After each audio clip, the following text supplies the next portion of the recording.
Welcome to me TV news. దివంగత నేత నోముల నరసింహయ్య గారి విగ్రహానికి పూలమాలలు వేసి నివాళులు అర్పించిన మాజీ MLA Nomula Bhagat Kumar Nagarjuna Sagar hill colony Nehru park నందు దివంగత నేత మాజీ శాసనసభ్యులు నోముల నరసింహయ్య గారి 4వ వర్ధంతి సందర్భంగా వారి విగ్రహానికి పూలమాలలు వేసి నివాళులు అర్పించిన నాగార్జున సాగర్ మాజీ శాసనసభ్యులు నోముల భగత్ కుమార్ గారు వారి కుటుంబ సభ్యులు ఈ కార్యక్రమంలో నియోజకవర్గంలోని బీఆర్ఎస్ పార్టీ నాయకులు ప్రజా ప్రతినిధులు ఉద్యమకారులు కార్యకర్తలు నోముల అభిమానులు పాల్గొన్నారు. जोहार नोमुल नरसिंहయ్య जोहार नोमुल नरसिंहయ్య जोहार नोमुल नरसिंहయ్య अमर है नरसदा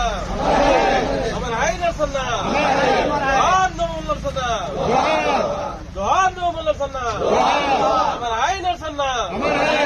दाम नोमुल नरसिंह आशयाలను दाम नोमुल नरसिंह आशयाలను जोहार नोमुल नरसिंह గారికి जोहार नोमुल नरसिंह గారికి आदिदाम नोमुल नरसिंह గారి ఆశయాలను